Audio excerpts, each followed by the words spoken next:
Hey, thanks for joining back live. They are obviously not in the courtroom yet because they're not going to kick off till looks like 1:20 is our kickoff start. So 1 o'clock with a 20-minute late. Maybe they get going by 1:30. We'll see.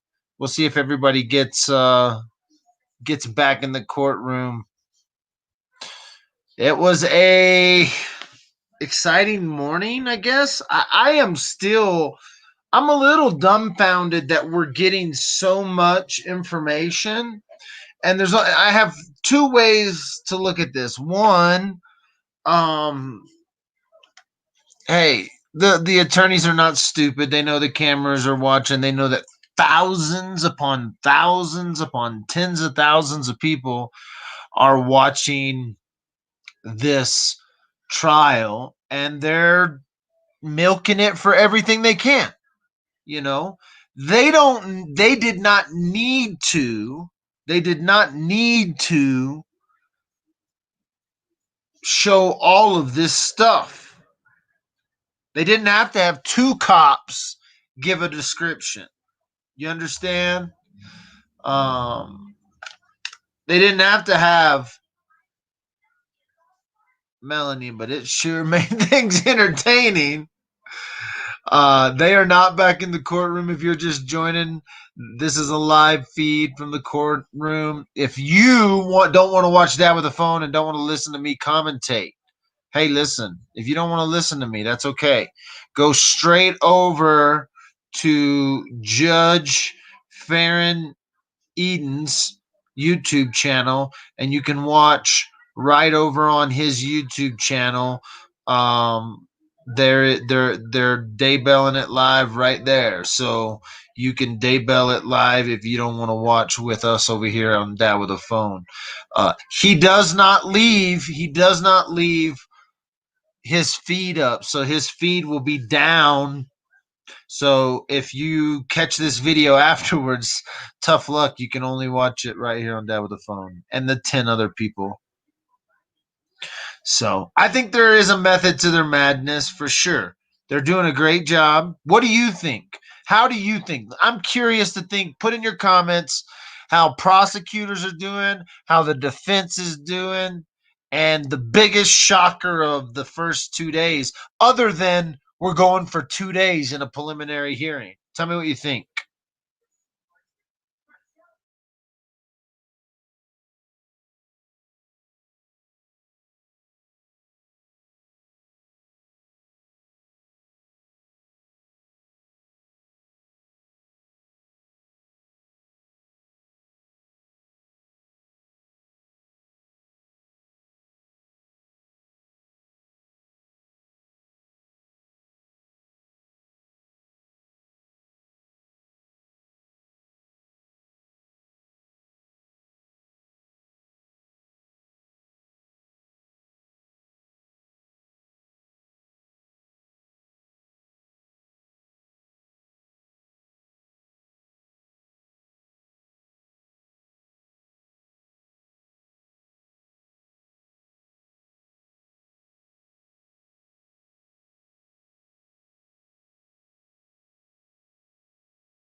Y'all's comments are funny.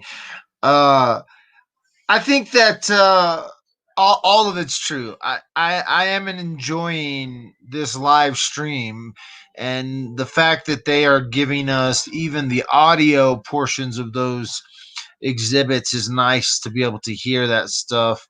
The judge, in my opinion, is actually seems to be a really fair judge. I think he's showboating a little bit. There is some volume problems, but I think they're fixing all that, which is awesome. I think they've come in and everybody realizes, listen, you got to freaking eat that microphone when you're talking to it. And some people think Chad looks like he's the mastermind. Very could be. To me, the phone call said everything. You can hear the worry from Chad, and just the way he handled kind of proves he knew what would be found for sure. Yeah, I think the phone call did give us that worry and that you could hear it. If we can hear it, we're looking at him. A couple of things. Some of those phone calls may or may not be used against him, depending on if it gets into the trial. Just because it gets into the pre-trial doesn't mean it gets into trial, though. Just we'll talk about that, but he's definitely going down. I think the defense attorney is doing the best he can, but I mean, what are you gonna do? What are you gonna do? You know? Oh, trying to make her out to have mental issues, be hard of hearing. Well, her boyfriend has definitely got some hearing issues, but it was weird. He was trying to say that their stories conflicted. There was a bot. Did they both see JJ?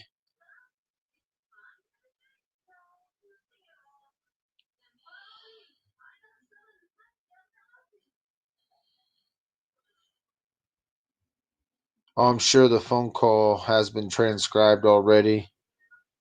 Yeah, he was going to listen to it in his headquarters, put it on his head, listen to it. Um, you understand that this is, if you don't see probable cause already, you just haven't been watching. They're not going to have any issue. This is probable cause. This is a pretrial. This is the last time this judge may even see this trial, actually, guys. He may not see this evidence again. He may not even reside over the case.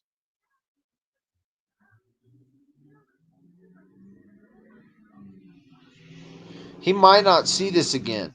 So that's all I'm saying is this judge may not preside in the district court. He may. I don't know how big of a court system this is, but this is a magistrate court right now.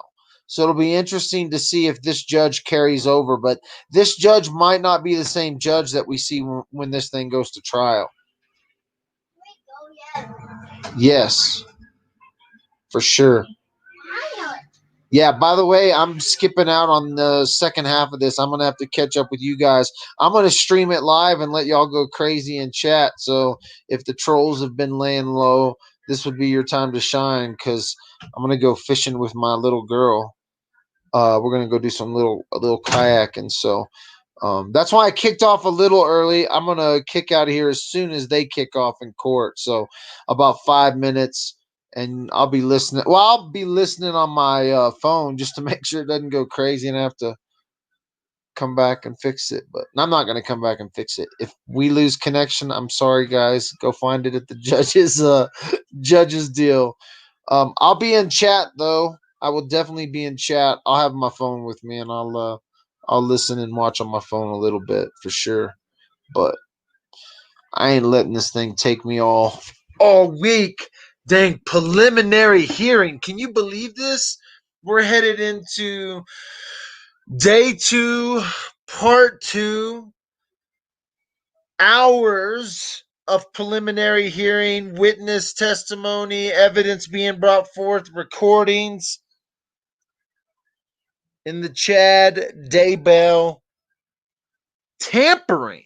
This is like this is a hearing for tampering with a deceased, tampering with a corpse. It's going to turn into somebody's murder trial, but it'll be interesting to find out who is involved, who they actually put it on.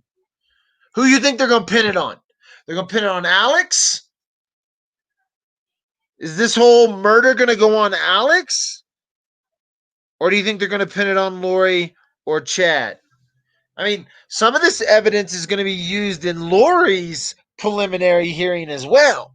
God, they're giving us like a triple part to this thing because August 10th is Lori Vallow's preliminary hearing, televised.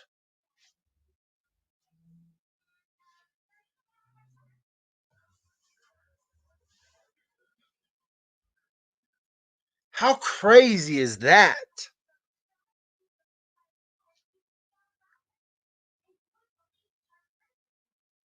Conspiracy charges to be brought forward. That'll be interesting to see.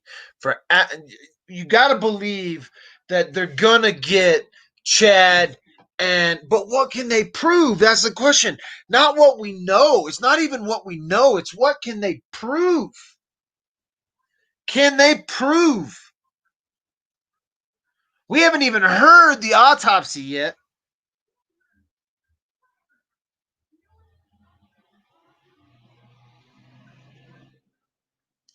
Yeah. No. I'm Yeah, no, I'm with you guys on the way and the graphicness of what they've shared, they didn't even get into the I skipped out for a little bit because I told you guys I didn't need to hear it twice, but I didn't hear a bunch about the duct tape stuff, and how they were duct taped, like the first officer gave us on day one, but the way that Tylee was found and the condition of her remains is almost like we should be able to judge them on the same standard that they treated those kids. That's all I'm saying. Fingerprint on the duct tape, that'd be nice. You got to think, unless they were wearing gloves, if they're wearing gloves using duct tape, but using duct tape with gloves on is hard. Using duct tape with gloves on is hard. So it'll be interesting to see.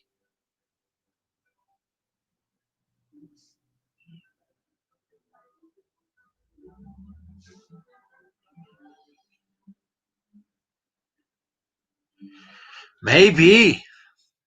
I'm interested. I hope they have a cell camera on Lori. And I hope they leak information to her and she finds out what's happening in the Daybell court. Because people are going to come through jail. People that have seen this, people that get arrested tonight for DWI, they're going to come in. The guards are going to talk about it. Oh, I bet the guards are going to tease Lori about it. We heard about what you did, girl. We know what's up. We heard the phone call. We heard the phone call. They're going to say stuff to her. It'll be interesting to see. It's going to be real funny. God, I wish they have a camera on her 24 hours, leak a little info to her.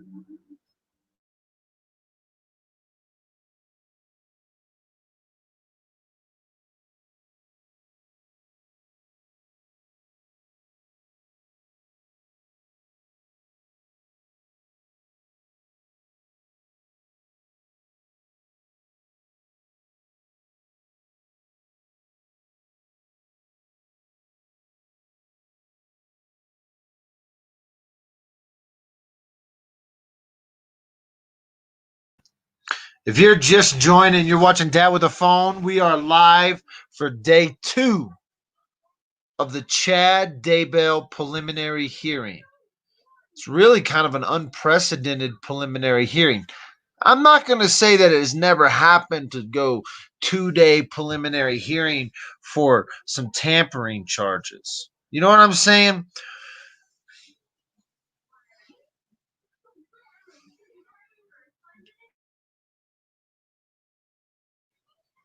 So I'm not going to say that it's never happened, but this is very, very unusual. But this is also a very unusual case in the fact that these young kids were missing. They were missing for days. These people were walking around. They were getting married, vacationing in Hawaii, doing all kinds of crazy stuff. So it's not necessary. It's kind of one of those things that it's unprecedented because it's an unprecedented case. Look at this freaking doughboy. God, who wants to get a slap freaking across that dude's head? Oh, I hope the boys inside rearrange the inside. You know what I'm saying? I hope I hope he's rearranged on the inside. God, I wish slap that dude. Slap that dude.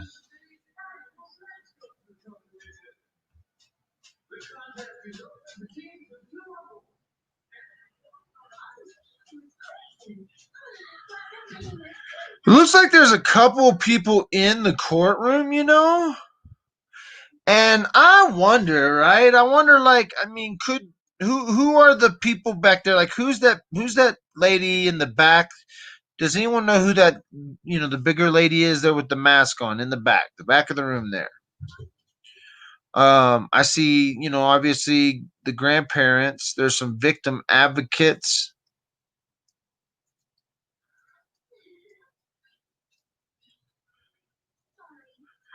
Oh, dude, can you imagine? Get a hold of that guy, Kermit.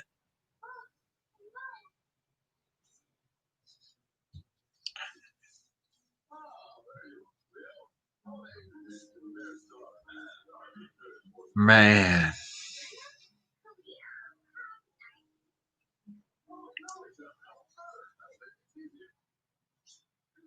I am assuming the ladies behind these attorneys are just more attorneys. Those two ladies back there are just more attorneys. This is victim advocates, the grandparents.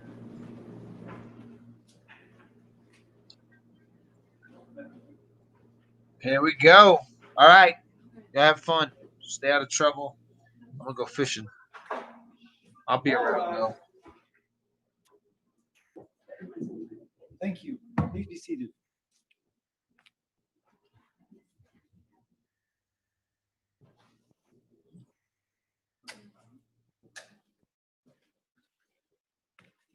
We'll be back on the record. The court just returned back from lunch. The state had finished their direct examination of Special Agent Daniels. We're moving on to cross. Is that correct, Mr. Pryor? Yes, Your Honor, it is. Special Agent Daniels, if you want to come forward again, you can have a seat at the witness table.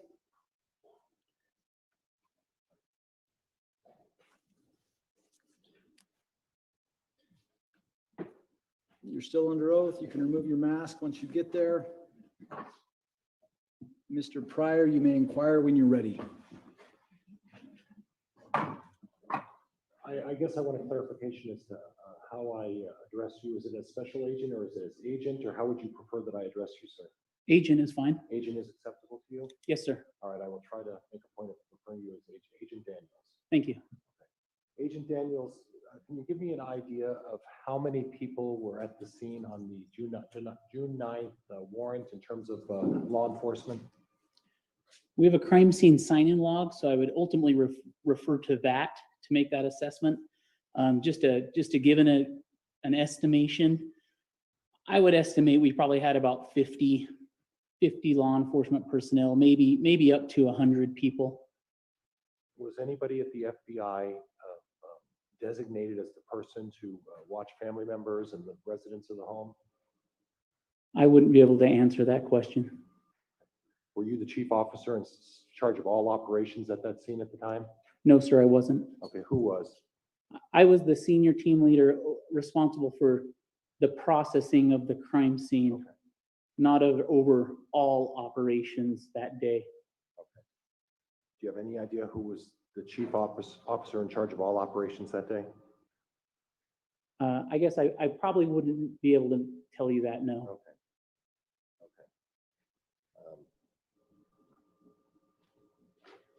What's an administrative log? The administrative worksheet or administrative log is the evidence response team paperwork that I, as the team leader, would be responsible for filling out And that's something that you maintain in your possession, is that correct? Yes, And then- throughout the day, that would be something that I would be filling out. And ultimately, There's a chance that I could have another team member or somebody else fill out that log. It doesn't have to be just me, but that would be my responsibility. and then the safekeeping of that log would be in your responsibility? Would be your responsibility? Again, that could be me. I'd be the primary person responsible for that log, but I could designate another team member to fill out that log. For example, that log is also on there's a digital format for that log, which is on a laptop. So if one of my team members was working that laptop, they could be filling out that information on the laptop. And ultimately, at the conclusion and when the reports are written, that administrative log is something that you refer to and you provided it to the prosecutor, correct? Yes, at the very end of the day, I would review those logs, and then I would submit that with my report as an attachment to my final report. Okay, thank you, officer. Thank you, Agent Daniels. I'm sorry. You talked about surveying of the crime scene. There were a number of pictures, a number of photos, significant number of exhibits, and you described what you called the pet cemetery. Is that correct? Yes, Okay, now, you described that your dig area was approximately a 10 by 10. Is that what you were saying? Is that the Mr. way I Pryor, understand? I'm having difficulty hearing you again. Can you pull that right in front of you? Thank you. The crime scene that you described as the pet cemetery, you had noted that there was like a 10 by 10 area. Is that correct? the area that I described as the pet cemetery, once we were there, my estimation of its size was 10 feet by 10 feet square. Okay, would it surprise you that that area is almost 20 by 20? Objection assumes facts, not in evidence. I'm not offering facts. I'm asking if it would surprise him whether or not the pet cemetery is twice as large as what he's suggesting. Overruled. Would it surprise you to learn that that pet cemetery is over 20 by 20? I designated my own pet cemetery area, so it wouldn't surprise me if somebody else had their own pet cemetery area, no. And that's what I guess I want to clarify, officer, and I'm not trying to imply that you're being in any way suggesting anything otherwise. You designated an area that you felt was the pet cemetery based on where you thought they should start excavation, correct? Correct. But if you're viewing the pet cemetery from the aerial, it would not surprise you that it was a much larger area where the soil had been overturned. Would you disagree with that?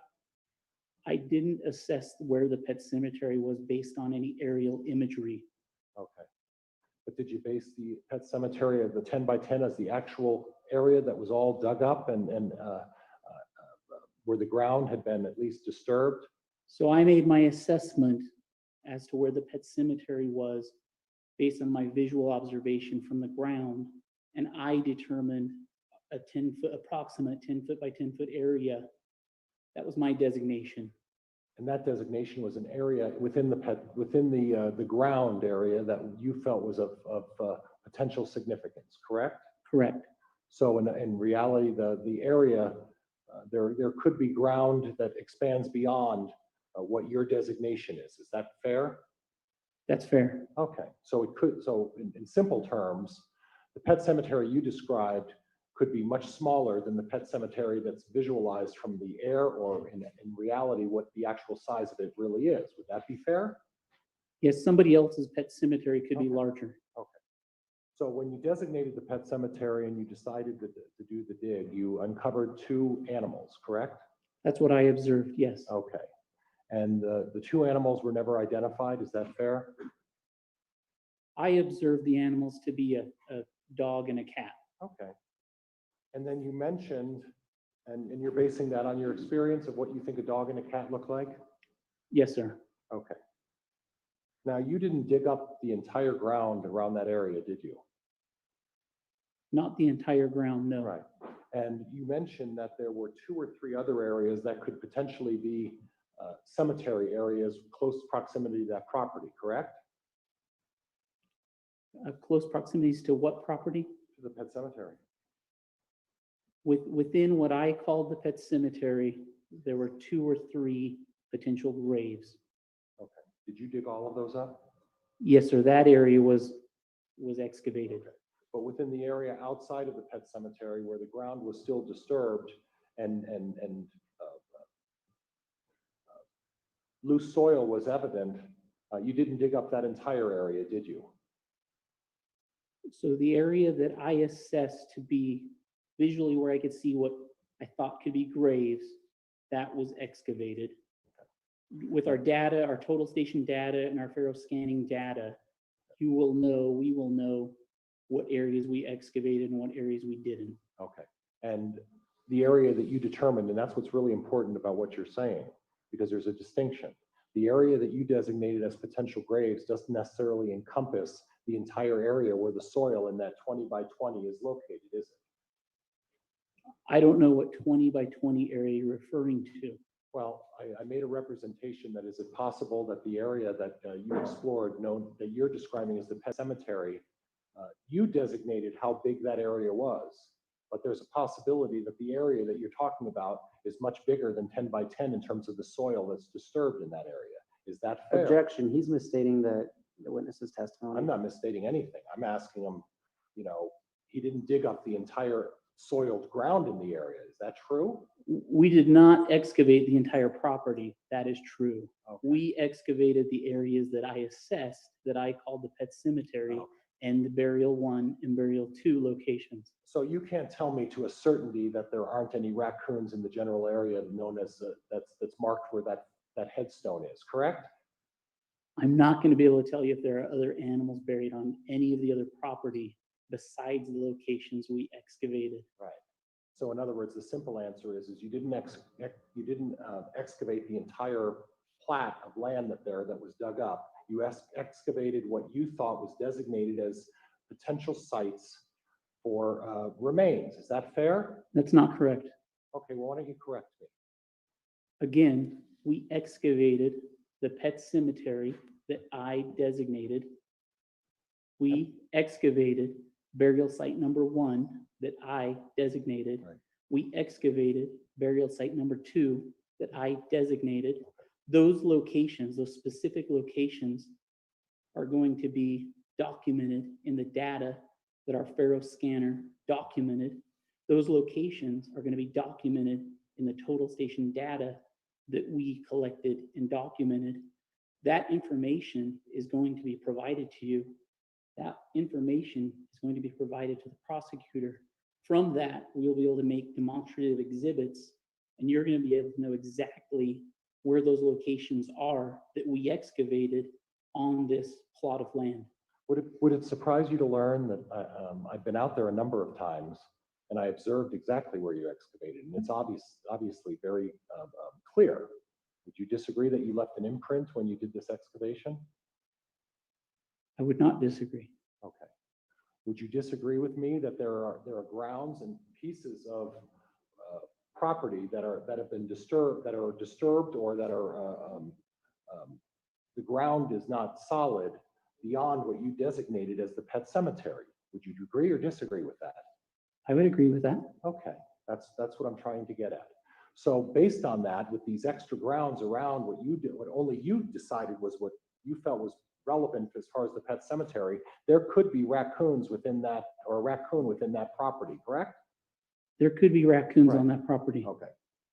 Did you identify any other parcels of the property when you were out at the Daybell residence that also had markings and indications of other pet cemeteries on the property?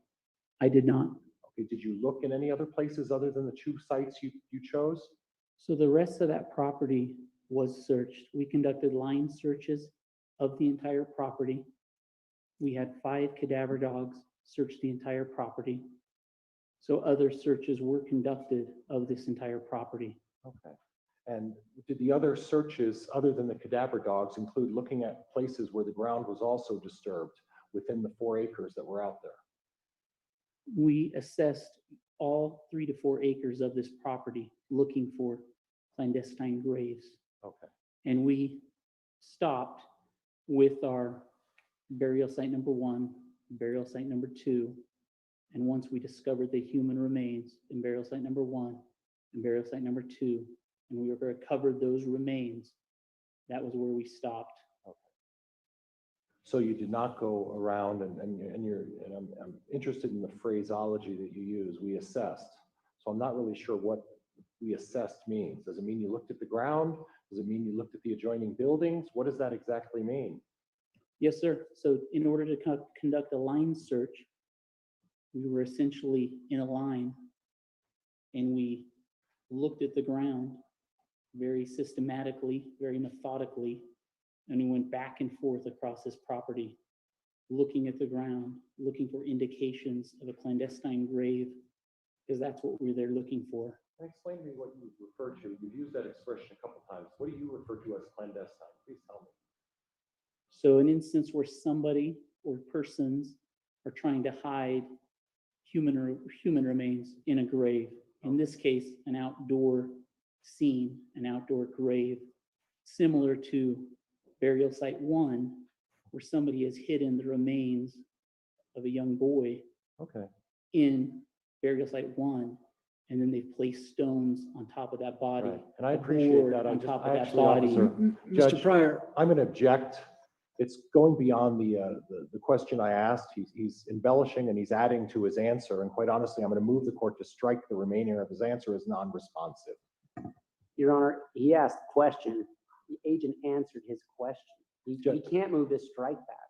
Judge, I asked him what the definition of a clandestine, and then he took it upon himself to decide to add all of the other facts about what he calls the pet cemetery and the other site. And quite honestly, it was absolutely unresponsive. What the officer's doing is he's trying to add more and more to the answer, and quite honestly, I'm somewhat frustrated with his method of avoiding answering my question and yet getting in all sorts of additional information. So I'd like this witness directed to answer my questions. Mr. Pryor, you asked, what do you refer to as clandestine? Please tell me. I listened to the witness's answer. It's clear the witness was describing what he referred to as a clandestine grave site. I'm not going to strike that from the record. Now, you also talked about a fire pit. Yes, sir. And in relation to what you described as a pet cemetery, where was the fire pit? Do you have a marker you could mark for me? Yes. So the fire pit was Just so located. the record's clear, which exhibit do we have on the easel there, Mr. Wood? That's State's Exhibit 10. Exhibit 10 is being looked at. It's on the easel. The witness is using a laser pointer pursuant to Mr. Pryor's inquisition here. So June 9th, 2020's fire pit was located in this area. Okay, what to the closer to you? It looks like there's some brown ground right to the and I'm not sure of actually the direction that is behind the house where you pointed, where you're saying there's a fire pit. Why don't you point out where you think the pet cemetery is? So my pet cemetery that I described, that I assessed and found, was right about there. Okay. Would it surprise you to learn that the fire pit is at least 15 feet from where you're describing the pet cemetery? That wouldn't surprise me. Okay. Were there any indications that there had been any burning in that fire pit? Yes, sir. There was ash Okay, there was ash in. inside and outside the fire pit area. Okay.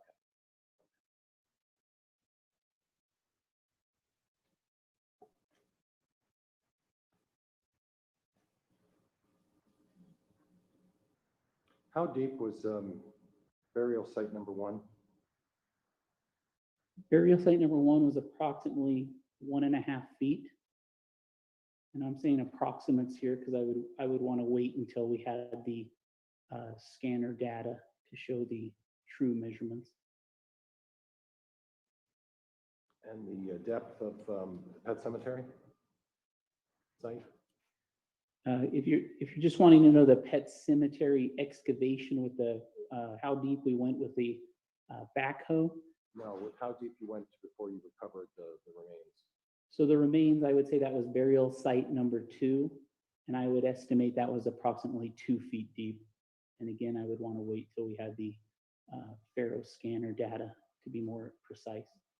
Now, when you talked about burial site number 1, you made reference to the fact that you observed a garbage bag, and then you removed the soil around that, and you touched the garbage bag. Is that correct? To sort of identify what was in there, correct?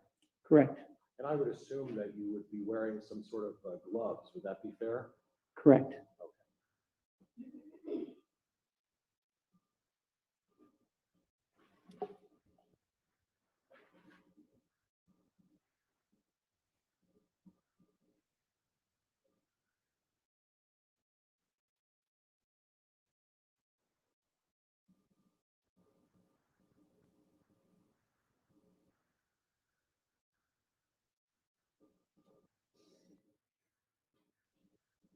Who was the anthropologist?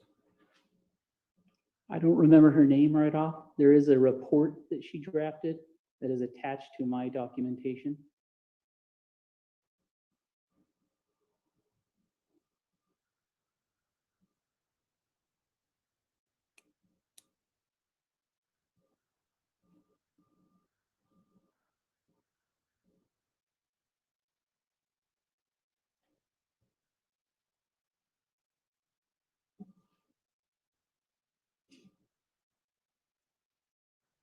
Within the pet cemetery. Mr. Pryor, will you pull that microphone a little Sorry, closer Judge. to you again? I'm going to do that a million times. It's very difficult. It's all right. I'll keep reminding you. Thank you. Within the pet cemetery, I had an opportunity to go over pictures and observe some of this, and I saw no sign of any ash within the soil. Would you agree? Objection, testimonial. There's a question to that I'm leading up to, Judge. I think I got to give some leeway to do that. Mr. Wood? He just testified about what he saw. Okay, He's not a I'll partner. rephrase, Judge. There Please was do. no ash within the soil of the pet cemetery, was there? I'm sorry, I missed the first There part of was that. no ash within the pet cemetery within the soil, correct? I didn't observe that. Okay, thank you. Judge, I have no further questions. Thank you. Thank you, Mr. Pryor. Any redirect, Mr. Wood? No, Your Honor. You can be excused from the witness stand. Agent Daniels, thank you for being here today. May this witness be excused from court today. Mr. Pryor? Yes, Your Honor. Mr. Wood? Yes. We'll allow for a moment to clean the witness cubicle. Mr. Wood, who is your next witness? Judge Spencer Ramel for the state. Mr. Rammel, who's your next witness? The state would call Lieutenant Joe Powell. Did you say lieutenant? Yes, Your Honor. Thank you.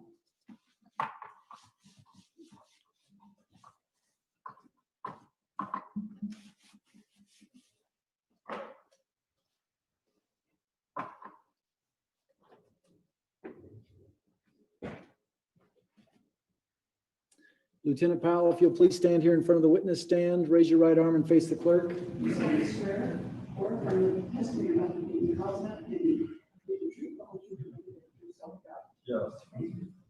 Lieutenant Powell, you can be seated there at the witness stand. You can remove your mask. If you'll please point that microphone right at your chin. Make sure that you wait for the question to be answered before or asked before you answer. That'll make sure we're making a clear record. Mr. Ramel, you may inquire when you're ready. Thank you, Judge. Can I have you state your name and spell your full name for the record, please? Joseph Rick Powell, Where are you employed? Fremont County Sheriff's Office, And how long have you been employed at Fremont County Sheriff's Office?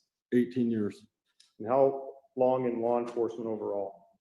18 years. And are you post-certified?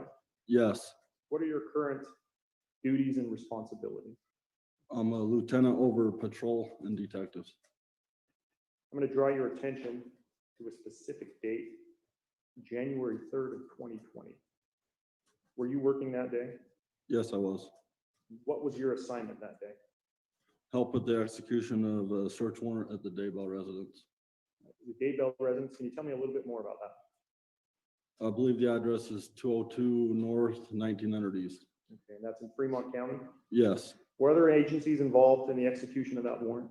Yes, Was FBI, ERT, team, or ERT on scene?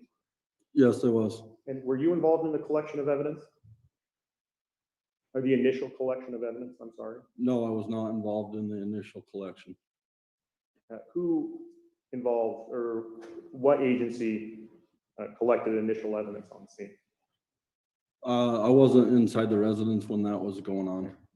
At the end of the search warrant or the end of the execution, were any items found in the home turned over to you? Yes, By who? ERT, Where were you when you received that property? inside the residence, How were those items packaged? in evidence bags. What did you do with them? I hauled them to my vehicle and Detective Mattingly's vehicle. What did you do next? We transported them to the Fremont County Sheriff's Office, and I turned it all over to Detective Mattingly to log into evidence. Were you involved in the logging of evidence at all? No, Judge, that's all I have for this one. There won't be any questions from the defense, Judge. Lieutenant Powell, thank you for being here today. You can be excused from the witness stand. Mr. Ramel, are you going to call the next witness, or is Mr. Wood? I am, Judge. We'll take just a moment. Who is going to be your next witness, Mr. Ramel? Judge, of the state would next call Detective Bruce Mattingly to the stand.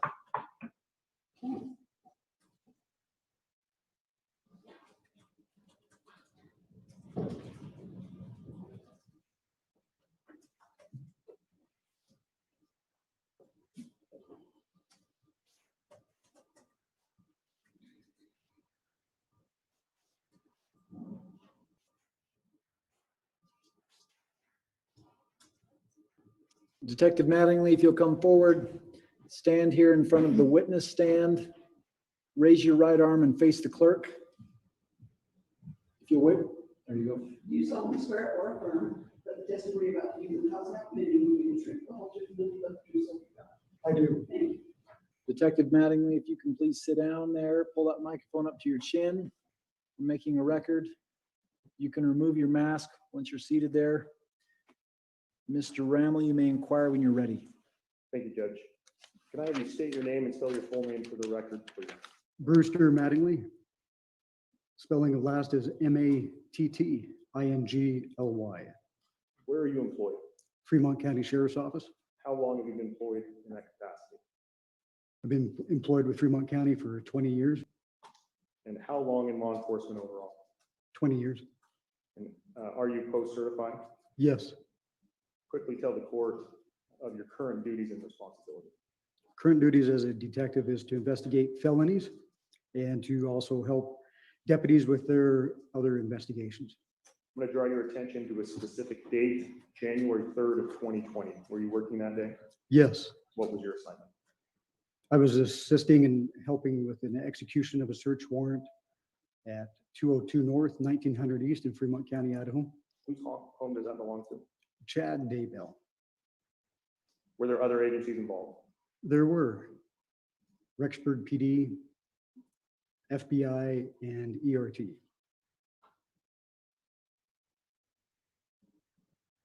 Were you involved in the initial search and collection of evidence? Yes. Can you explain that further to the court, please? I helped with at the beginning, I helped with the search of the property until I was called to do some other responsibilities on the property. After the execution of that warrant, did you take possession of items found at that location? I did. And can you explain how that came about? I can.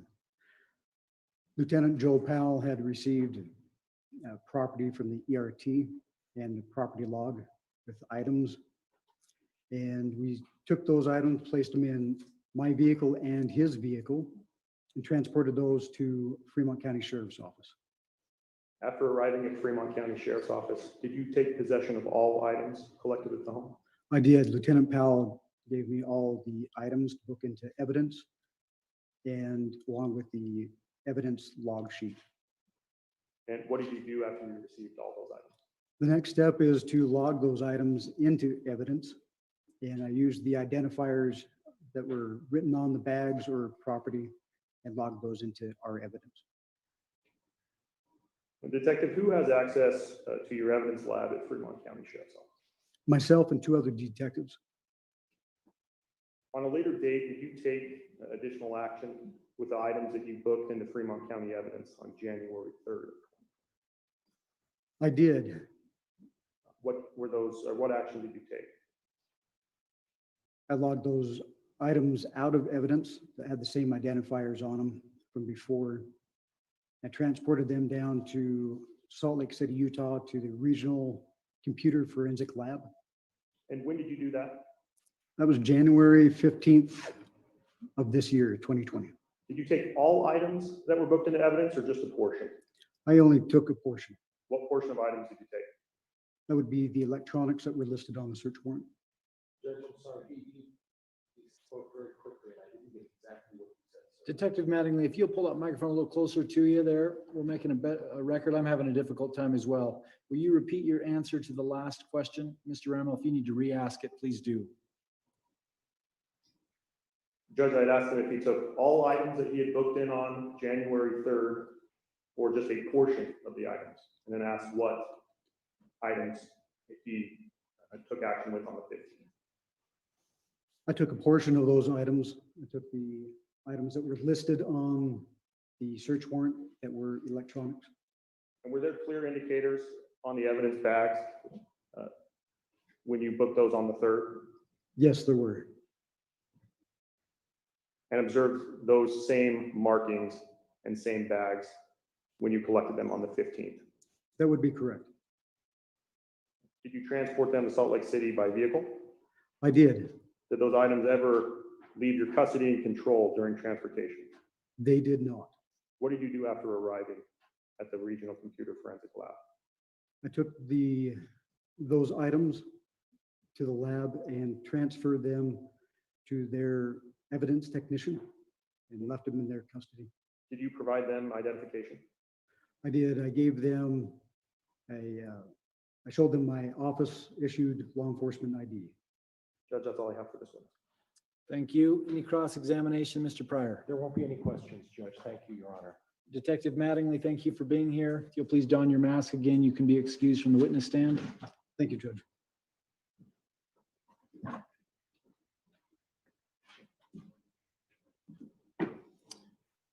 Mr. Rammel, are you going to be calling the next witness? Yes, Judge. Who's that going to be? Judge, the state would next call Gary Liu. Can you give me a title? Is there a title? to Judge, Mr. Mr. Liu. Mr. Liu. Appropriate for today. All right. Mr. Liu, please come forward. Mr. Liu, please stand in front of this plexiglass, raise your right arm and face the clerk. You solemnly swear or affirm that the testimony about giving the cause and opinion will be the truth, the whole truth, and nothing but the truth, so help you God. I do. Thank you. Mr. Liu, you can have a seat here. Once you've been seated there, you can take off your mask. If you'll pull that microphone up to your chin, we're making a record. Mr. Rammel, you may inquire when you're ready. Thank you, Judge. Could I have you state your full name and spell your full name for the record, please? My name is Gary Liu. Last name is spelled L-Y-U. Mr. Liu, where are you employed? I am currently employed with the Federal Bureau of Investigation. And how long have you worked for the FBI? Just a little over 4 years. What position do you currently hold with the FBI? I am a forensic examiner. Can you explain your educational background and training to the court, please? Yes. I have 2 undergraduate degrees, one in business, one in information technology. I have multiple IT certifications and one specific to forensic examinations and to smartphone analysis. And I'm also FBI CART certified. What office are you currently assigned to? I am at the Intermountain West Regional Computer Forensic Laboratory in Salt Lake City, Utah. Do you have an acronym for that office or It's- that lab? Yes, it's IWRCFL. IWRCFL.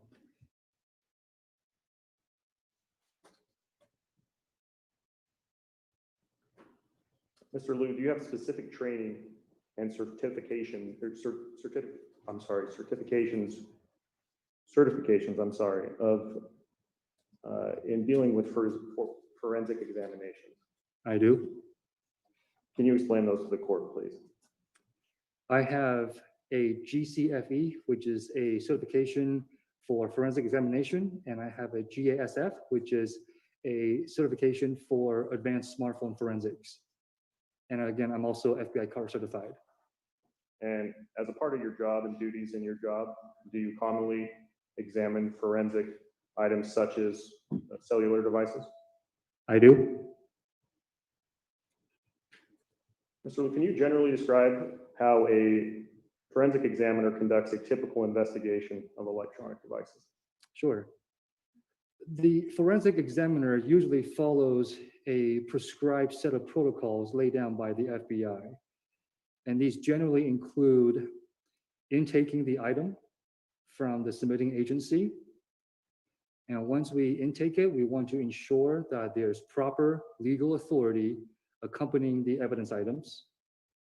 Once we ensure that there's proper legal authority, we assign specific specimen IDs to each submitted item. And then once we give each submitted item a specimen ID, we generate what we call a chain of custody report. And we give a hard copy to the submitting agent, and we keep a digital copy of it at the RCFL, the IWRCFL. And then once we do that, we take the submitted items to a secure evidence control facility at the lab until it is assigned to an examiner. And once the I'm going to examiner, stop you right there for a second. So until it's assigned to an examiner, is it unusual for to have more than one forensic examiner assigned to work on a specific case? no,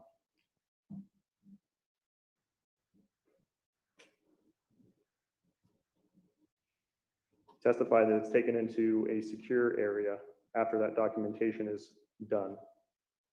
What do you typically do next? once the case is assigned to an examiner, he or she can check out the evidence from the evidence control facility into his or her custody. And usually the first thing we do is to document the condition of the items, anything that's unique about it, such as serial numbers, any damage, things like that. Does the FBI and the lab you work in have policy and procedure in place to help ensure the integrity of data utilized in forensic examinations? Yes, we do. Can you please tell the court about those processes? We use something called a hash value. It's something akin to like a fingerprint for a specific file, something that's very unique. And even if you make a small change to it, it will contaminate the data and you will change the entire hash value. And that's how we verify the integrity, and it has not been intentionally or unintentionally modified. So something as small as someone adding a comma to data that would change the hash value. Yes, very much so. And do you use a specific hashing tool? Yes, we do. And are you trained to use that program? Yes, I am. Is that program generally used and accepted within the forensic community? Yes.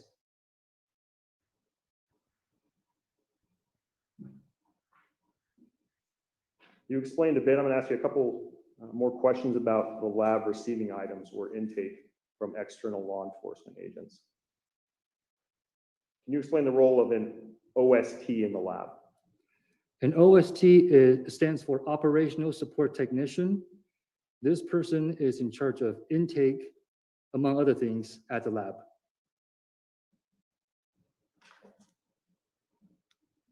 Within your procedure and policy within the FBI, does the OST typically assign a specimen ID to each item?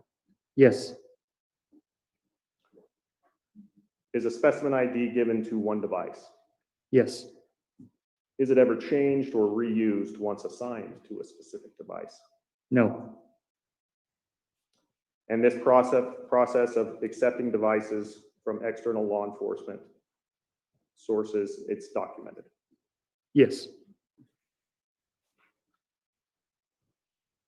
Is it, and what is it documented upon? It is documented in the chain of custody And form. are chain of custody documents common at the Regional Computer Forensic Lab? Yes. Are they just suggested? No, it is required. And are they created in the lab? Yes, they are. There on location? Yes. Are they kept in the course of regularly conducted activity that goes on there? Yes. Are they generated at the exact time when evidence arrives? Yes, And that's a regular practice that occurs. that's correct. When you specifically are assigned to review a device, does it always have a chain of custody document? Yes, And you yourself, as the analyst, has access to that information and enters information on that? yes. Judge, I'm going to have defense provided and then the witness, what has been marked as State's Exhibit 30.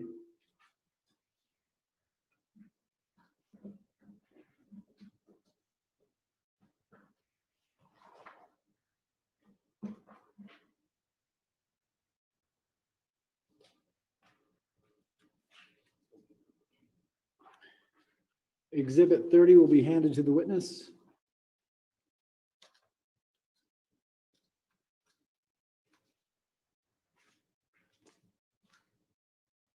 Mr. Liu, what is this? This is a chain of custody form for a specific item And how do you know? because I see the specimen ID and I see the case number and I see my name on it. Is a chain of custody document that you are currently assigned to work on? Yes, it is. Judge, I would move to admit what has been marked as State's Exhibit 30 under Rule 8036, records of a regularly conducted activity. There won't be an objection. Exhibit 30 will be admitted. Mr. Liu, I'm going to have you take a closer look at that exhibit, what has been marked as Exhibit 30. What is the first entry on that chain? It is dated January 15th, 2020. It shows Bruce Mattingly from the Fremont County Sheriff's Office dropping off an evidence, and it was received by our OST, Taylor Couch, at the IWRCFL. And what is the specimen identifier? Do you refer to them as specimen ID, specimen identifier numbers? Either one will work. Specimen ID attached with that chain of custody. It is IWR 091201. And what item does it refer to? It's an LG cell phone. And when did you first take possession of that item? I took possession of it on January 16th, 2020. And is that reflected on State's Exhibit 30? It is. I'm going to hand you, or have the witness, if I could have him handed, what has been marked as State's Exhibit, marked and admitted previously as State's Exhibits 28 and 29. The witness will be handed exhibits 28 and 29.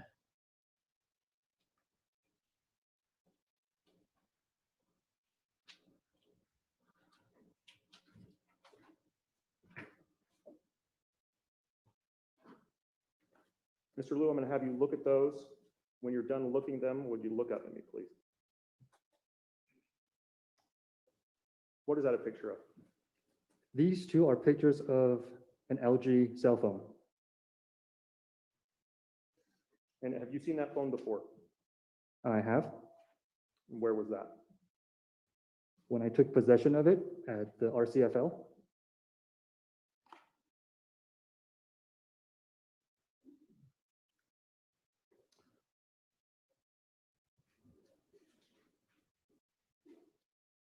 Anything particular about that phone and those photos that catches your attention? Yes, the phone cover is a clear rubber outer case with purple glitters in it. It has hearts in there too. So safe to assume that you review a lot of cell phones. I do. A lot of cell phones that are black or that color.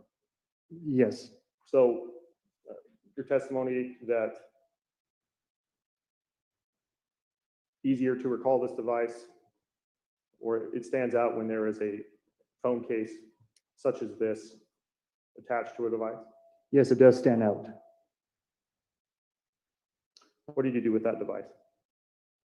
After I took it into my custody, I powered it on, attempting to extract the data off the device.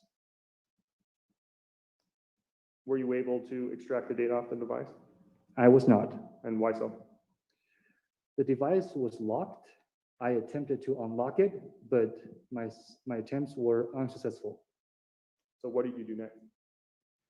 I submitted a request to FBI headquarters for the unlocking service.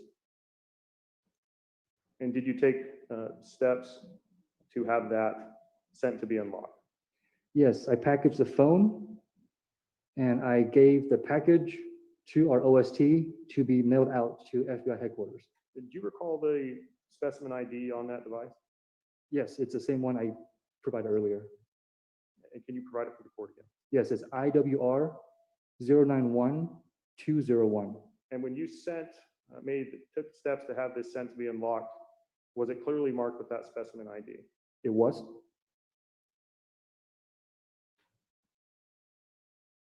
And was it in fact sent? It was. We have a shipping number for that. And is that reflected on State's Exhibit 30? It is. And where was it shipped? FBI headquarters. Did it ever return to your possession? Yes, on March 12th, it came back. And is that reflected on State's Exhibit 30? Yes, it is. And did you take possession of that device? I did. Is it the same device that you identified in State's Exhibit 28 and 29? It is. The same device that you had sent off? That is correct. And did it contain the same specimen ID? It did. Was there anything else added with that when it returned? Yes, when the phone was returned, I also received a 16 gigabyte SD card containing the extracted data from the phone provided by FBI headquarters. Was there a hash value generated for that extracted data? There was. What did you do with those items? I took possession of the extraction and I parsed the data into a forensic tool to generate a report of the extracted data. Mr. Liu, I'm going to stop you right there for a second. Can you explain what parsing is? Parsing in this instance is taking computer language, basically ones and zeros, that's not human readable, and we convert it into a human readable form so we can, as humans, read it and understand it. And do you use a specific program for parsing? I did. And are you trained in that program? I am. Is that program generally accepted in the forensic community? Yes. What did you do with the data after parsing? After I parsed the data, I generated a report of the entire extraction, and I created a working copy of it and gave it to the case agent. What is a working copy? A working copy is a work product that has not been finalized yet that we usually give out to agents who want to see kind of the intermediate steps of what we're working on so they can gather more evidence or look through the products themselves. And what medium is the working copy provided on? I believe I put it on an optical disc. And that optical disc, do you mark it with identifiers? I did. What identifiers do you provide? I marked it as IWR 091201 along with the words working copy. And you provided that disc to the working case agents? That's correct. Mr. Liu, we've spoken a little about, was there, before you sent to this item out to case agents, is there another step that you take? Yes, the last step that I did was that I re-verified the original hash value that was given to me by FBI headquarters. And the two hash values match. And did you run your own hash value analysis? Sorry, can you? I'm sorry, you ran your own hash value analysis? Yes, I did. Prior to and, okay, so my question is In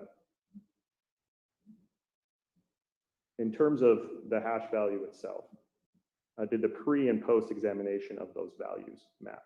Yes, they did. And what does that tell you? The hash value, if they match, that means that the data was not tampered with, was not modified in any way, shape, or form. It means that the ending extracted files were the exact same as what the FBI headquarters gave me. There were no changes at all. So something as small as a comma would have changed that. Yes, Them being identical shows that that was not even added. that's correct. Nothing was changed. And at that point, you provided the working copies to case agents. That's correct. Judge, that's all I have for this one. Thank you, Mr. Rammel. Cross-examination, Mr. Pryor. Sir, what is the name of the parsing program that you use?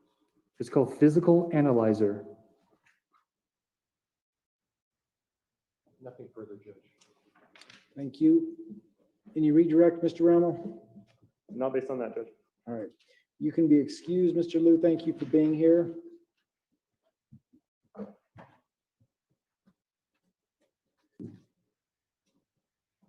Were the exhibits handed to the bailiff? Thank you.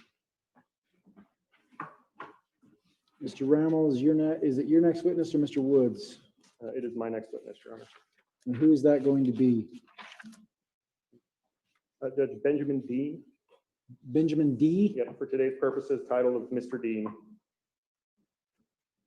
Mr. Dean or D? D as in dog, Dean. Okay, thank you.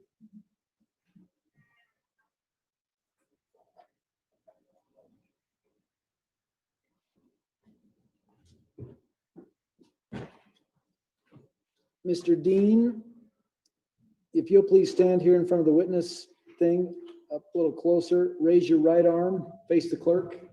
You solemnly swear or affirm that the testimony you have given in the house of will be the truth, whole truth, and Yes. Mr. Dean, you can have a seat here at the witness chair. Once you've been seated there, you may remove your mask. Please pull that microphone and aim it at your chin. And speak directly into that microphone as we're making a recording. Mr. Rammel, you may inquire when you're ready. Thank you, Judge. Can you please state your name and spell your full name for the record? Benjamin Dean. Last name is Dean. Where are you employed? Federal Bureau of Investigation And how long have you worked for the FBI? for approximately 6 years. What position do you currently hold with the FBI? I'm an intelligence analyst. Can you briefly describe your educational and professional background? So when I joined the Bureau, I had a bachelor's degree in foreign area studies, and my first position was with the language services section, the FBI headquarters. And my job there was to review electronic communications, lawfully obtained electronic communications of FBI subjects throughout the field, across the country. After that position, I became an intelligence analyst. I attended the FBI Academy in Quantico, Virginia, where I received training in topics related to my job. And I continue to do trainings on the web, web-based trainings at work, and also in-person trainings. What office are you currently assigned to? I'm currently assigned to the Salt Lake City Division. Mr. Dean, what are your day-to-day responsibilities? So I'm an analyst. As an analyst in the field, I'm embedded on an investigative squad. So I support active cases, but my main job is to analyze information and make assessments about specific threats. So some of my duties day to day include reviewing information that's collected by special agents, looking through that information for trends and patterns, making and then writing reports and giving briefings with my findings and recommendations. Do you have any specific training or experience or specific training related to reviewing electronic devices? I do. Can you explain, or excuse me, so training or experience, can you explain that to the court, please? Yes. So as I mentioned before, my position in language services gave me the opportunity to gain daily experience reviewing, interpreting, and reporting on electronic communications for various subjects who were part of investigations, who were under investigation for a variety of threats and violations. After that position, of course, I went to the FBI Academy, and I was trained. One of the topics and subject matter that they trained us on was digital evidence collection and exploitation, and also the use of software for telephone analysis. So I continue to keep my skills and knowledge current in those areas. Are you involved in the investigation into Chad Daybell and Lori Vallow Daybell? Yes. When did your involvement in that investigation begin? It began in late March of this year, 2020. What was your first assignment in your involvement, or your first assignment with that assignment? I'm sorry, your assignment that you were initially given in March of this year. My first assignment for this investigation was to review tips that were submitted to the FBI's Office of Public Affairs website. Those tips were submitted pursuant to a press release that was issued on the 5th of March this year, 2020, by the FBI and the Rexburg Police Department regarding the disappearance of Tylee Ryan and JJ Vallow, who were missing at the time. And the press release noted that both children had been seen at Yellowstone National Park on the 8th of September, 2019. And it requested that anyone who was present at the park that day, who visited the park that day, who had photos or videos, to send them in case they might be of use to the investigation. Have you received other assignments in your involvement in this investigation? Yes. And what were they? I was assigned to assist with the review of devices, electronic storage devices seized from the property of Chad Daybell on the 3rd of January this year. My first two devices that I reviewed were a hard drive and a thumb drive. When did you complete your review of those initial devices? I completed those devices in late May of this year. Were you asked to review data from any other devices after you had completed those initial reports that you had generated? Yes, I was. What was the additional devices that you were asked to review? I was asked to review 2 Blu-ray discs containing data that was pulled from devices seized from Chad Daybell's property on the same date, January 3rd, 2020. And were these discs labeled? They were labeled with unique FBI specimen numbers. The first disc was labeled IWR 091201, and the second disc was labeled IWR 091202. And both discs also had the words "working copy" written on them. Which disc did you begin reviewing first? I first began reviewing IWR 091201. When did you begin your review of the disc labeled IWR 091201? I began the review on the 26th of May, 2020. What was the process you used to begin that review? I used a Blu-ray reader to open up the disc, the contents of the disc, on my FBI-issued laptop computer.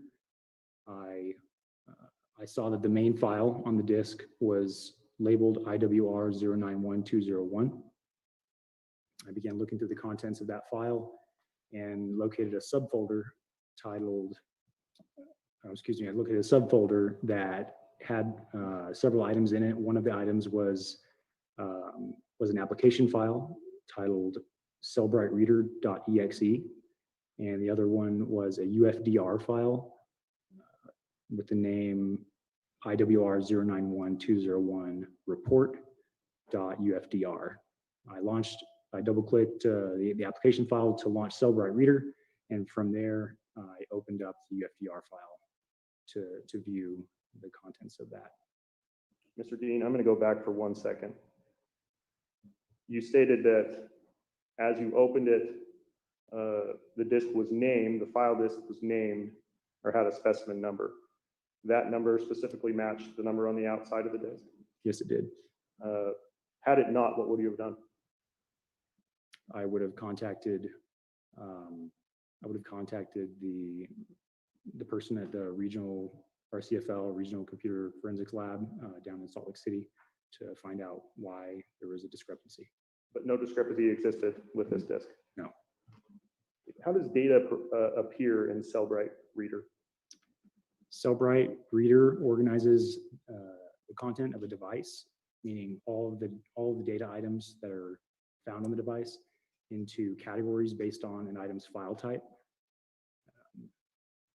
The category names are in the Cellbrite window are on the left in the tree report, and they're arranged in alphabetical order. And when you double click one of the category names, a new data tab opens up, and you can see all of the items that fit within that belong to that category. So, for example, autofill, calendar items, call log items, contacts, SMS messages, and so forth. What file types do you typically look at to determine the user of a given device? I typically look to see if there's a user device, or excuse me, a device user listed. I also look, if it's a phone, I look to see what the phone number is that's associated with the device. I look at the content of the communications stored on the device, so text messages, multimedia messages, emails, and then I also look at the images.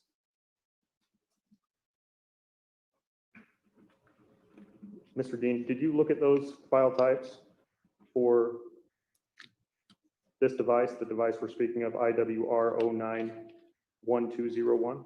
Yes, I did. When reviewing those items, did it become apparent what type of device it was? Yes, it did. What type of device was it apparent to you to be? It was a cell phone. Did it become apparent after reviewing those file types who the user of the device was? Yes, it did. And who was that? It was apparent to me that Tammy Daybell was the user of the cell phone. Why so? There's several reasons that it became apparent to me. First off, the device user was listed as Tammy. Second, the phone number listed for the device matched the phone number that we had in other documents obtained in this investigation, which showed Tammy Daybell was associated with that phone number. There were incoming messages on the device addressing Tammy by name. There were outgoing communications from the device user, again, text messages and emails and multimedia messages, with the device user introducing herself as Tammy or signing off, for example, on an email as Tammy. There were also communications, messages with group messages, for example, and also call items and also direct messages with members of the Daybell family. And the content of those messages suggested a close family relationship between the device user and the members of the family. And by the way, all the members in those group messages that I'm referring to as the Daybell family members also had contact names stored in the device. In addition, there were device notifications found on the device for new posts by the Daybell family, by names matching the Daybell family members, onto a Facebook group titled Daybells and Murs. And there were photos that showed Tammy Daybell and other members of her family, including Chad Daybell, and so there were photos by herself and also in combination with her family members. And lastly, I noticed that all of the outgoing communications on that device emails, text messages, phone calls. They all ceased on the evening of October 18th, 2019, which, based on my knowledge of the case, was the day before, or the evening before, first responders found Tammy Daybell deceased in her residence. So after that review, very clear that you believe that the device belonged to Tammy Daybell. Yes, I'm going to draw your attention to September 9th, 2019. Did Tammy's phone receive any text messages that day? yes, it did. Were there any messages sent to Tammy's phone that day that caught your attention? Yes, there was. What was the number, the phone number from which those messages were sent? It was 208-690-9374. Was there a contact name stored on the phone for that number? There was. What was the contact name associated with that number? Chad. Throughout your review of this device, that device, had you reviewed other messages sent by the contact, with the number associated with the contact saved as Chad? Yes, I had. Based on your review of those other messages sent by this number, who do you believe that that number belonged to? It was clear to me that that number belonged to Tammy Daybell's husband, Chad and Guy Daybell.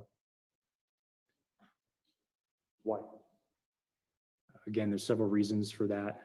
First off, the phone number, the ending in 9374, it also matched with the phone number that I was aware of being on documents, other documents collected or obtained in this investigation, and showing Chad Daybell as showing that number was one of the numbers, one of the phone numbers used by Chad Daybell. In addition, the contact name in the phone that we're talking about, named Chad, was also part of group messages with members of the Daybell family. The content of the messages between Tammy, the device user, and the contact Chad with this 9374 number suggested that Tammy and this other user were living in the same house. And I'm going to stop you right there for a second. The content of these messages over a period of days, weeks, months, approximately? I would say months. If I recall, the earlier text messages stored on the device, most of them began in August of 2019. Anything in the messages that would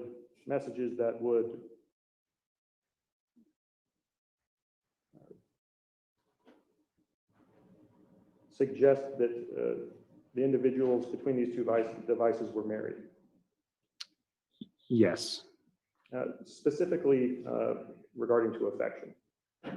Yes, there were incoming messages on the device. So from the 9374 number to the phone with statements or phrases of affection such as "I love you," "eager to kiss you," "can't sleep without you." I'm going to draw your attention back to the messages received on Tammy's phone on September 9th. I'm going to show defense and hand you what has been marked as State's Exhibit 31 for admission.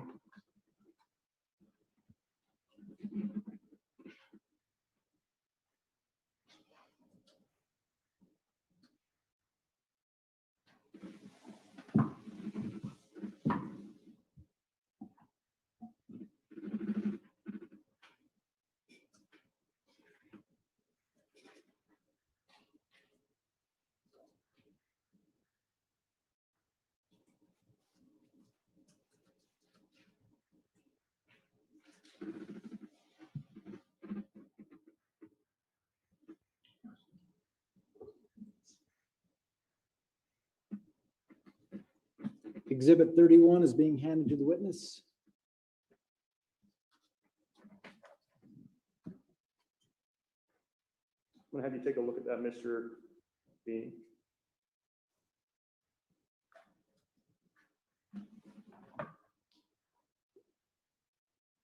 Mr. Dean, what is that? This is a copy of the messages sent between Chad and Tammy Daybell on September 9th, 2019. How do you know this? I know this because I review these exact same messages in this exact same message conversation, while I was doing the review of the device. Mr. Dean, is it a true and accurate representation of the messages that you reviewed between those two numbers that were sent on September 9th, 2019, starting at 11:53:27? Yes, it is. Judge, I would move to admit. There's no objection, Judge. Thank you. Exhibit 31 will be admitted. Is now a good time to take a recess. Mr. Rammel, how long do you expect the continued questioning of this witness to take?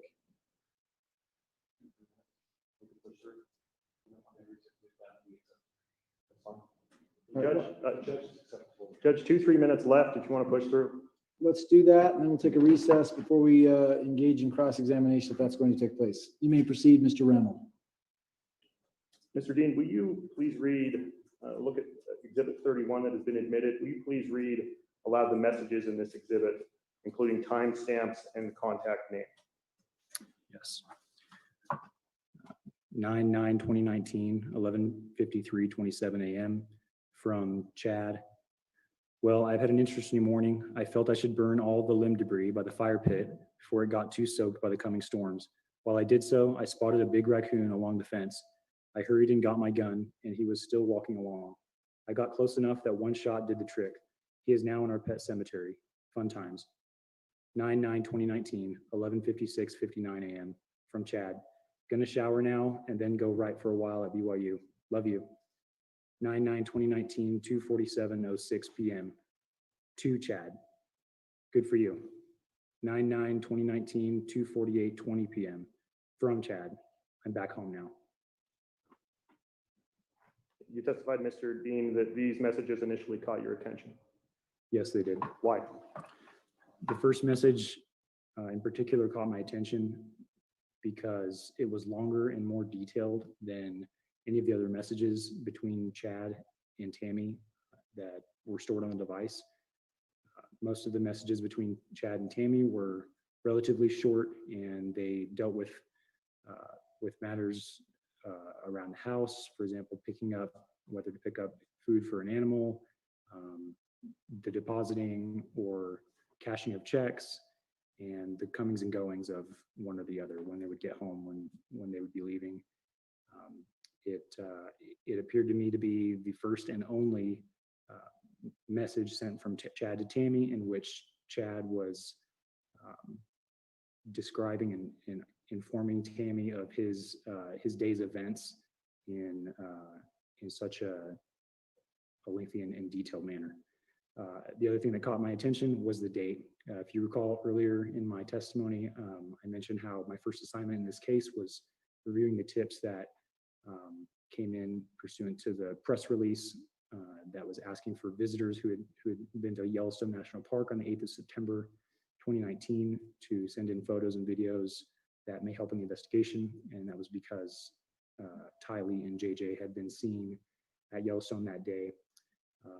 After reviewing hundreds of those photographs and videos, in consulting with the team members on the FBI side who were also involved in this case about the timeline, because I didn't know that timeline, I was well aware that that date, the 8th of September 2019, was the last day that Tylee Ryan was seen alive. So upon reading this text message in which Chad appears to claim to have started a fire, shot and killed a large animal, and buried it on his property, I recognized that it was sent the day after Tylee Ryan was last seen alive, and I became concerned. What did you do after you reviewed those messages? I relayed the information to the case agents. That's all I have for this. Thank you. We'll take a brief recess. Why don't we go back on the record at 10 minutes to 3 o'clock, and we'll begin cross-examination at that time.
All right. Thank you. Please be seated.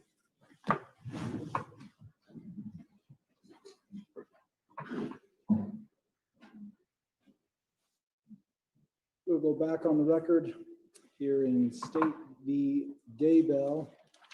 The state had just finished its direct examination of Mr. Dean, and we took a brief recess in the afternoon. Mr. Pryor, do you wish to cross-examine this witness? If I may, Your Honor? You may. Thank you, Your Honor. Mr. Dean, can you give me the range of when the messages started from what you gathered from the phone and when, that obviously you've already provided us with the end date of October 18th, 2019. What was the start date of those messages that you started to review, sir? Are you referring to the text messages, SMS only? Well, at this point, we're going to get through all of the varieties. If you want to just provide that with the start of all of those, I would appreciate that. We can cut this a little shorter then. Sure. Thank So that information, I think, is in the report that I generated after the review. This, if I could be definitely accurate, if I were able to consult that. Otherwise, I would just be giving estimations. Okay. So There's I do have to report it to the front. And do we have the data provide the report to refresh his recollection?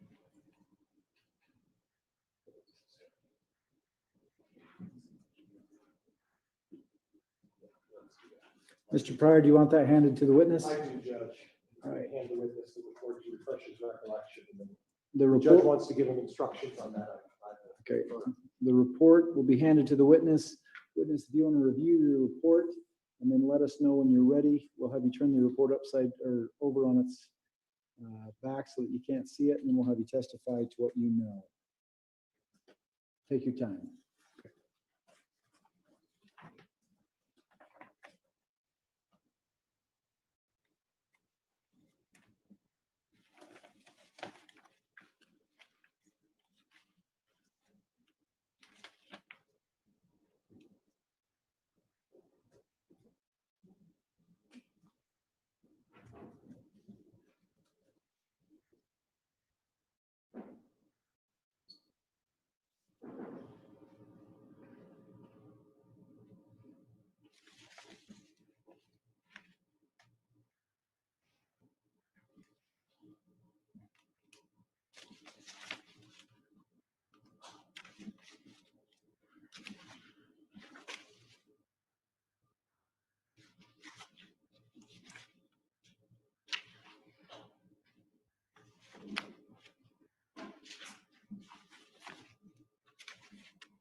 You may. Mr. Dean, are you ready? I'm ready. Have you had your memory refreshed by looking at your notes? Yes, I have. Mr. Pryor, you may inquire. Would you please tell me what the start date of those messages was, sir? Start date of the SMS messages that were on the device was July 29th, 2019. And then again, the end messages were October? The end of the outgoing messages was October 18th, 2019. Is there a difference between the outgoing and incoming messages dates? So in other words, they're up until October 18th, messages, SMS messages were both received and sent from the device, sent being outgoing. And then after the 18th of October, there were no further outgoing or sent messages from the device. Were there any incoming messages to the device? There were. And when did that date end, sir? There, I believe in the days following late October and also into November, I would say that there were periodic incoming calls to the device up until the seizure of the phone. Do you have an idea about how many? I'd say between 10 to 20, just an estimation. Were those included in your report? Not all of them. I'm sorry. Were those included in your report? Not all of them. I make reference to items that appeared on the phone with dates after the 18th in general, but I do not comment in detail about the numbers and timestamps of them. So why don't we talk about the emails in the same range? If you could give me the identifying dates on the range of the emails and then all of the other forms of messages that came in, I would appreciate if you could go through those. During the entire length of the activity of the phone, or just after the? No, what I want is that there were, you talked about text messages, you talked about emails, and you talked about instant messages. Were there any other forms of messages that came through that phone? Not that I can think of at this time. Okay. At this time, or are you still looking into that? The device can be reviewed in the future, but at this point, I'm not aware of any further categories of messages. Okay, so let's go back to my original question. Well, one of my original questions is now give me the date of range for the emails now, please. May I consult the? Absolutely, please do. Take whatever time you need, sir.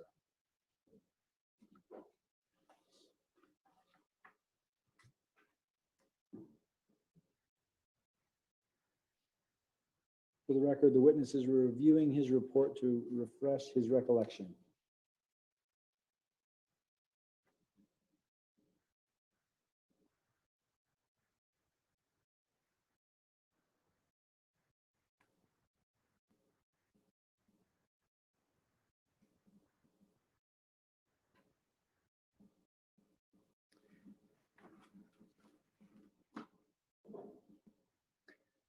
Did you refresh your recollection?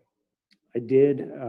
So in this report, I don't include the entirety of the items. It would be a very, very long report. What I did was I included selected items. So I have the date range for the selected items, but I do not have the date range for all the emails total on the device. And the decision to decide which items you were going to include was that your decision, was it not? It was. So the determination as to whether you thought it was important or not in terms of which emails you provided to the prosecutor and ultimately to me was based on what you thought was important. Would that be fair? Yes. Okay. And what I'd like to ask you is that if we go from July 29th to October 18th, we're looking, sir, at approximately 80 days.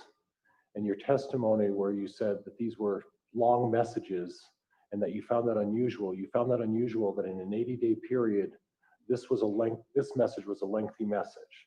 So you're making the determination that based on an 80-day period. Judge, I'd object to the form of the question. It's getting into a compound. Well, I'm trying to explain, Judge, and if I think he's able to be asked one question at a time. Mr. Pryor, I'll let you lay a little bit of foundation for your question, but if you can be more concise and limit it to one question. The range for the emails was 80 days, correct? For For the SMS messages or the SMS emails? messages was 80, the emails, the SMS messages was 80 days, is that correct? Around 80 days, yes. Okay, and in 80 days, you made the determination that this was the most lengthy of the messages, is that correct? Yes. Okay. From between Chad and Tammy, Right. sent from Chad to Tammy. Now, were there instant messages in this as well? There, again, there were text messages or SMS messages. There were multimedia messages, and there were emails that also had content. And I don't believe there were indications of Facebook activity on the device and the use of Facebook Messenger. Okay. But the content, as far as content of Facebook chats or any other chat messaging items, no, I'm not aware of any of those. And what was the range again of the multimedia? Multimedia messages, I'd have to consult my report one more time. Okay, go ahead.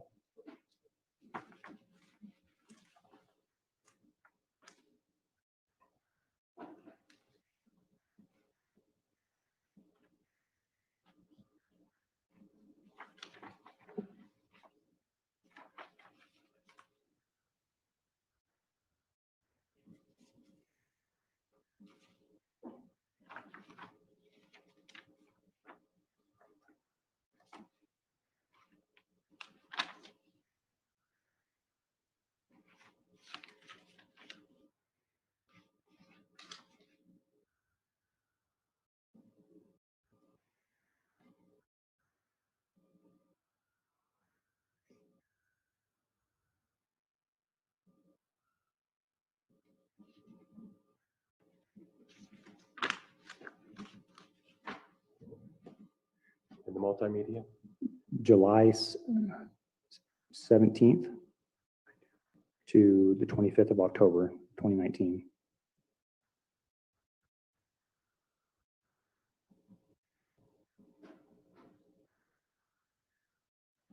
Now, I'd like to direct your attention back to, and obviously you didn't pull the Facebook messaging.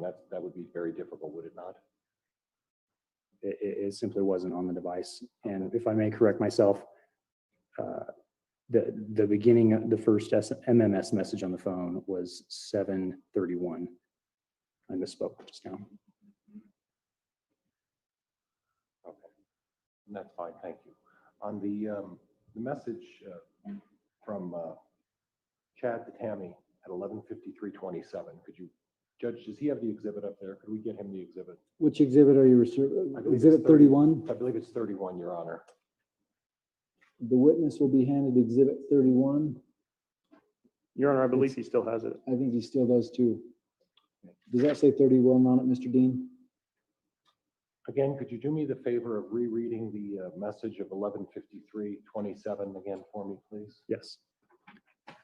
Would you like just the text of the message, or you timestamp, or? Well, we've already established 11:53 on September 9th, I think. I think All that's right. clear. So if you would just read the content of the message, I would appreciate it, sir. Well, I've had an interesting morning. I felt I should burn all of the limb debris by the fire pit before it got too soaked by the coming storms. While I did so, I spotted a big raccoon along the fence. I hurried and got my gun, and he was still walking along. I got close enough that one shot did the trick. He is now in our pet cemetery. Fun times. So your purpose today is to obtain any messages on Tammy Daybell's phone, correct? And provide us with information about messages that were on Tammy Daybell's phone, correct? Yes. Okay. Your purpose today is not to decide whether or not wood was burned in a fire pit, correct? No. You don't have any information as to Judge, whether- I'd object. This is argumentative. It's not argumentative, Judge. I'm trying to lay down exactly what the scope of what he's trying to do today. I mean, I think I ought to be able to inquire that he's here Judge- just to recite what a text message is and how he obtained it. I want to clarify that he's not suggesting to anyone that Chad Daybell did not burn firewood in a fire pit. And I think I need to be able to go into that. I think it's pretty clear from the testimony and the foundation that's been laid by this witness that he works at an FBI lab and he analyzed the phone. I think it's also clear that he's not trying to testify as to what those messages are. He's just saying what was found on the phone. So I agree, it's unnecessary, and I think it is argumentative. Okay, I have nothing further, Judge. Thank you. All right, redirect Mr. Rammel. Nothing based on that, Your Honor. Thank you, Mr. Dean, for appearing today. If you'll hand that exhibit to the bailiff here. And then if you'll hand that report back to Mr. Rammel. The court notes that that report was not marked and it's not part of the evidence. You can be excused. Mr. Dean, thank you for being here today. Mr. Rammel or Wood, do you have any other witnesses? No, Your Honor. The state rests then. Mr. Pryor, do you desire to call any witnesses? There'll be no presentation today, Your Honor. Thank you. The parties wish to make closing arguments. Yes, Your Honor. Mr. Wood or Mr. Rammel will allow you to do so. Thank you. So please stand, make sure you pull that microphone close to you. Thank you, Your Honor. I'm aware this court is very well aware of what the burden of proof is for a preliminary hearing due to the wide audience it reaches. I just point out that Idaho criminal rule states that if the court finds that an offense has been committed and that there is probable or sufficient cause to believe the defendant committed the offense, the court must find that defendant over to answer in district court. And so, Your Honor, just a brief recap. On November 25th, the Rexburg Police Department was notified of a missing child, JJ Vallow. The next day, their investigation begins. What they discover in the course of that investigation is that there's another missing child, Tylee Ryan, and they discovered that the last day she's seen is September 8th in Yellowstone National Park. They find evidence that on September 9th, Chad Daybell sent a text to his then wife, Tammy Daybell, at 11:53 in the morning about burning limb debris and burying a raccoon in his pet cemetery. That very same morning, Alex Cox's phone pings in that same area, that pet cemetery area on Chad Daybell's property. On June 9th, Tylee Ryan, who we've identified through DNA, is found buried, burnt, dismembered portions of her in a green melted bucket, buried with animals in the pet cemetery. Through that investigation, they find that the last known sighting of JJ Vallow was September 22nd. The last known sighting of JJ Vallow was September 22nd.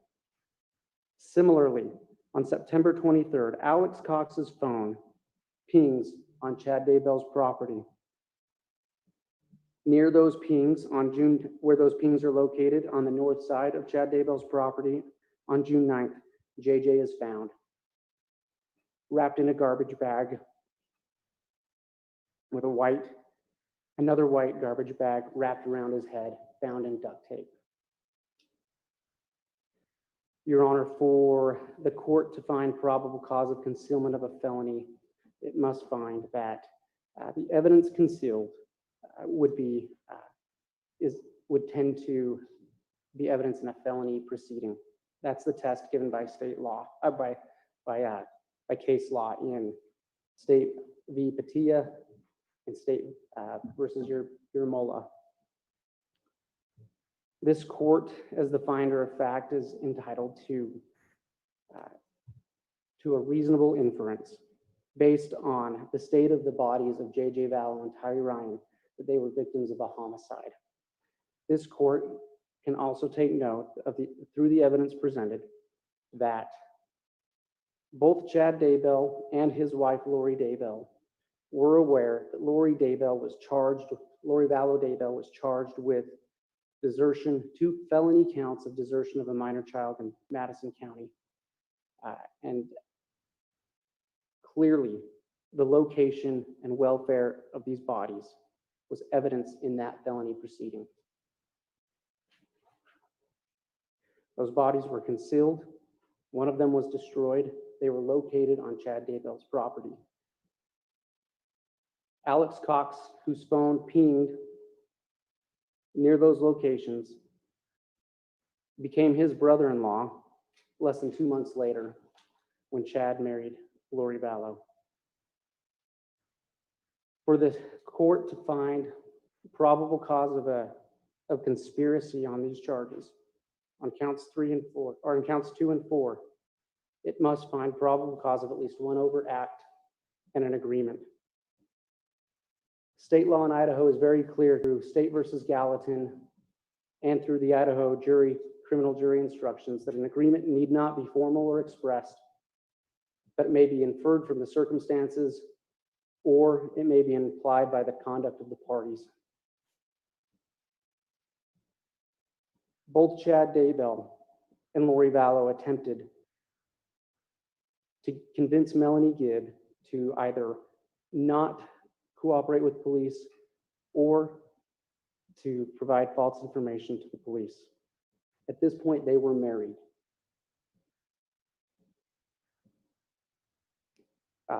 In terms of finding probable cause that an overt act was committed, this court watched itself a video of Lori, at this time now, Lori Daybell, telling police officers that J.J. Vallow was in Arizona with Melanie Gibb. And then through a phone call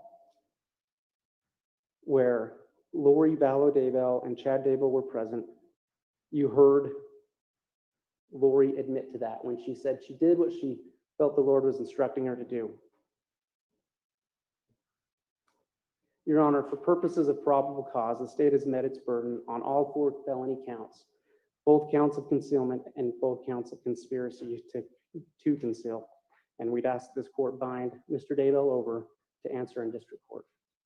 Thank you, Mr. Wood. Mr. Pryor. Thank you, Judge. Judge, in this particular case, we have 4 counts and we have 2 identifiable children. The testimony, according to this prosecuting attorney, is that Mr. Daybell was married to Miss Vallow. That's doesn't provide anything. Not only doesn't it provide an overt act, it doesn't provide an agreement. Marriage is not an overt act towards a conspiracy, and marriage is not an agreement to conceal or to conspire. In addition, what they have is they have Mr. Daybell making a comment to a police officer. That is not an overt act to conspire or an agreement to conspire as well. And then what they have is they have an obscure text message that says, I burned some items in the fire pit and I buried a raccoon. Now, they can suggest whatever they want with that, but there's been no indication of any evidence that this act took place on the 9th or the 22nd or 23rd or whatever day it was. And quite honestly, Judge, they don't even come close on the concealment of Tylee. They don't even come close on the concealment of JJ. And the conspiracy, they lack the agreement.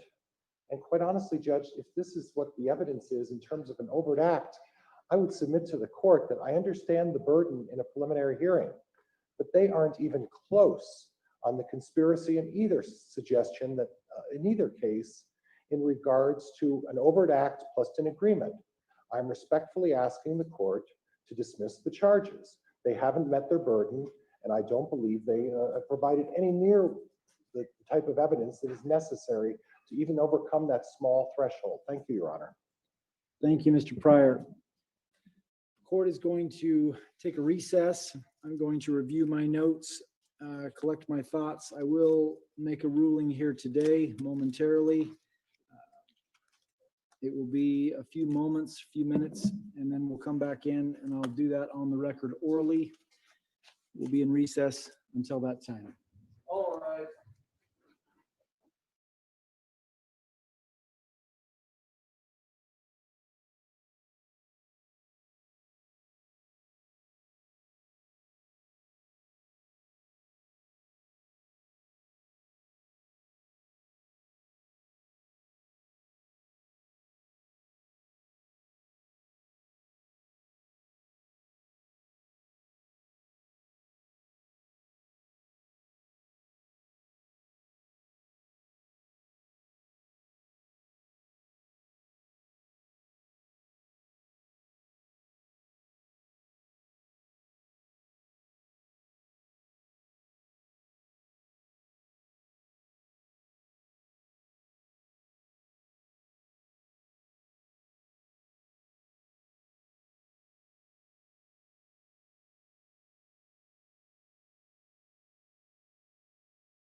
All rise. Thank you. Please be seated.